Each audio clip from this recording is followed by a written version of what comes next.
আসসালামু আলাইকুম। আজকের আমাদের টপিক হচ্ছে নির্ণায়কের ধর্মাবলী। তো নির্ণায়ক সম্পর্কে আমরা অলরেডি জেনেছি। আজকে হচ্ছে নির্ণায়কের কিছু প্রপার্টি বা যে বৈশিষ্ট্য আছে সেটা সম্পর্কে জানবো। অ্যান্ড এই ধর্মগুলো অ্যাকচুয়ালি সামনে বিভিন্ন ম্যাথ সলভ করতে আমাদের কাজে আসবে। প্রথম ধর্মটা হচ্ছে কোনো নির্ণায়কের সারিগুলোকে কলামে এবং কলামগুলোকে সারিতে পরিণত করলে নির্ণায়কের মানের পরিবর্তন হয়নি। এখানে আমি একটা নির্ণায়ক লিখেছি যেটা 3/3 মাত্রা নির্ণায়ক। এখন আমি যদি এটার সারিগুলোকে কলাম এবং কলামগুলোকে সারিতে পরিণত করি, তাহলে এটা দেখতে কিরকম হবে সেটাকে আমরা ডি প্রাইম দিয়ে ডিনোট করতে পারি। তো সারিগুলোকে কলামে চেঞ্জ করব। So A1 B1 C1 A2 B2 C2 A3 B3 C3।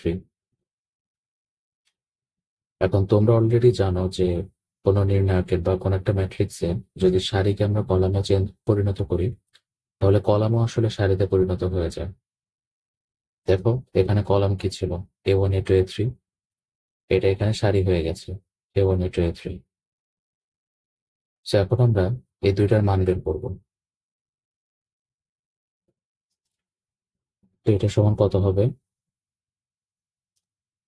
আমরা যদি প্রথম সারি বরাবর বিস্তার করি, তাহলে A1 B2 C2 B3 C3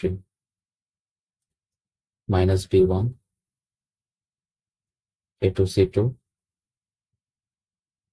A3 C3 plus C1 A2 B2 A3 B3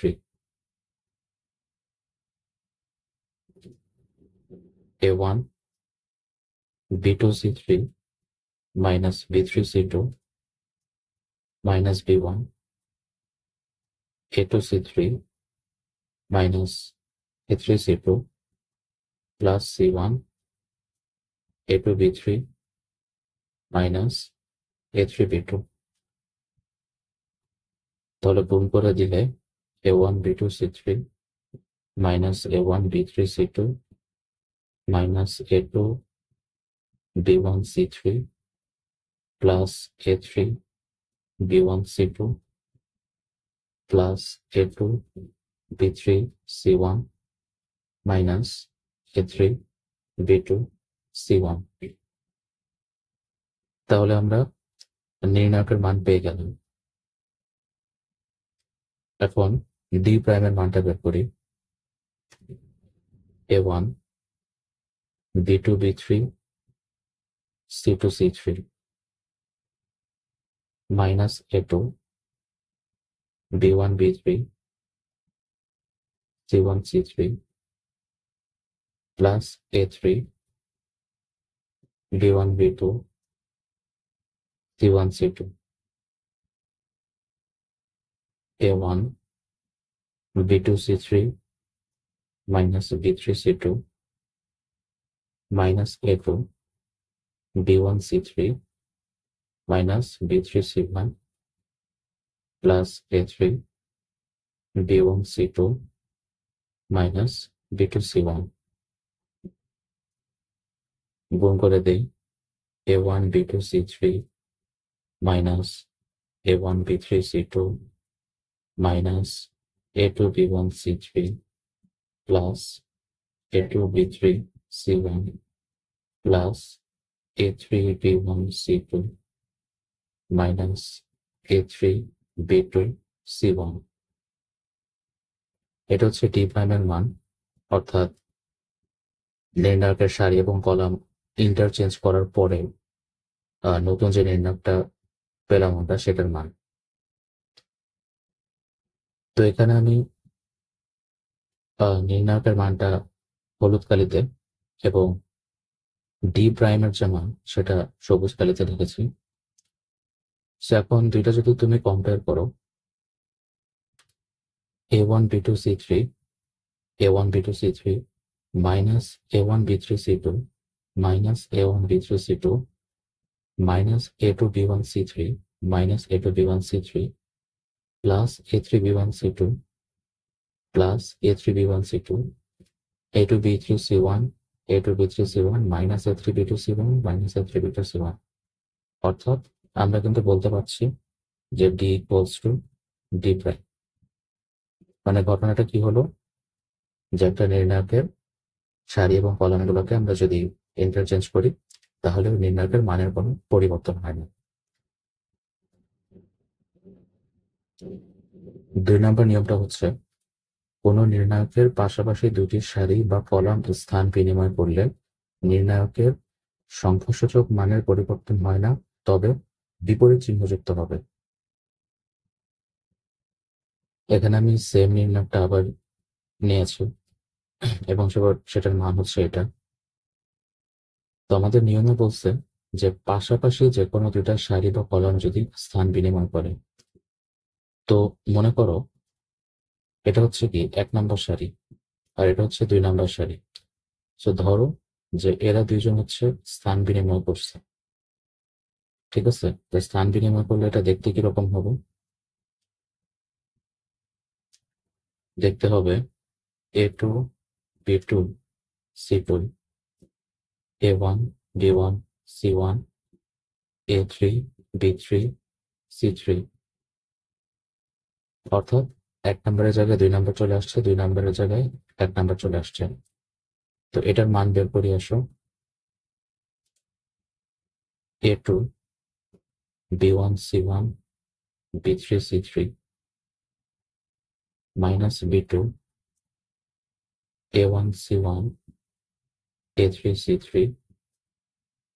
plus c2 a1 b1 a3 b3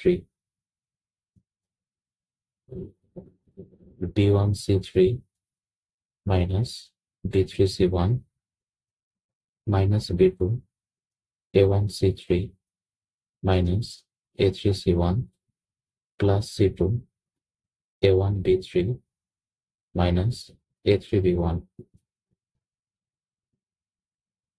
a2 b1 c3 a2 b3 c1 a1 b2 c3 plus a3 b2 c1 plus a1 b3 c2 a3 b1 c2।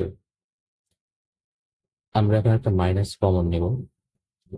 Minus common নিলে a1 b2 c3 plus a2 b3 c1 minus a2 b1 c3 minus a3 b2 c1 minus a1 b3 c2 plus a3 b1 c2। তো খেয়াল করে দেখো, আমার যে নির্ণায়কের মান ছিল সেটা কিন্তু ভিতরে চলে আসছে, বাট তার আগে একটা মাইনাস আসছে। এর মানে আমি কি বলতে পারি, যে এটা ইকুয়াল টু মাইনাস ডি। ওকে, তাহলে আমাদের এটাও প্রমাণ হলো যে একটা নির্ণায়কের পাশাপাশি দুটা সারি যদি এক্সচেঞ্জ করে দিই তাহলে হচ্ছে নির্ণায়কের মানটা নেগেটিভ হয়ে যায়। তো একই নিয়ম কিন্তু পাশাপাশি দুইটা কলামের জন্য প্রযোজ্য হবে। কিন্তু একটা জিনিস খেয়াল রাখতে হবে যে একসাথে, অর্থাৎ এট এ টাইম, এই নিয়মটা যে কোনো দুইটা সারি বা দুইটা কলামের ক্ষেত্রেই প্রযোজ্য হবে। 3 নম্বর নিয়ম হচ্ছে, কোনো নির্ণায়কের দুটি সারি বা দুটি কলাম সদৃশ হলে ওই নির্ণায়কের মান 0 হবে। মনে করো একটা নির্ণায়ক এরকম a1 b1 c1 a1 b1 c1 a2 b2 c2। তো দেখো এখানে প্রথম সারি আর দ্বিতীয় সারি কি সেম, এজন্য এটার মান 0 হবে। তো আমরা এটা প্রমাণ করবো কিভাবে? সো আমরা এখন একটা কাজ করতে পারি, আমরা প্রথম সারি এবং দ্বিতীয় সারিকে এক্সচেঞ্জ করব। এক্সচেঞ্জ করলে কি হবে? দ্বিতীয় সারিতে ছিল A1 B1 C1, আবার প্রথম সারিতেও A1 B1 C1, আর নিচে যা ছিল তাই। তাহলে দেখো, প্রথম দুইটা সারি চেঞ্জ করে দিয়েছি আমরা, এরপরও এই নির্ণয়টা কিন্তু দেখতে হুবহু এটার মতোই। ওকে, কিন্তু এর মানে আমরা এটাকে ডি বলতে পারি, রাইট? যেহেতু দুইটা নির্ণয় দেখতে একদম সেম। কিন্তু আমরা একটু আগেই একটা নিয়ম পড়ে আসছি যে একটা নির্ণায়কের পাশাপাশি দুইটা সারি যদি এক্সচেঞ্জ করি তাহলে ওটার মান মাইনাস হয়ে যায়। এর মানে এই জিনিসটা কি, আমরা একই সাথে মাইনাস ডিও বলতে পারি। অর্থাৎ আমার সারি এক্সচেঞ্জ করছি দেখে এটা মাইনাস ডি হয়ে গেছে, বাট এক্সচেঞ্জ করার পরেও আগের মতোই আছে, এজন্য এটাকে প্লাস ডিও বলা যাচ্ছে। তাহলে ঘটনাটা কি দাঁড়াল? D equals to minus D. তাহলে আমরা কি বলতে পারি যে 2D ইকুয়ালস টু 0 বা ডি ইকুয়ালস টু 0। এর মানে এই নির্ণায়কের মানটা 0 হবে।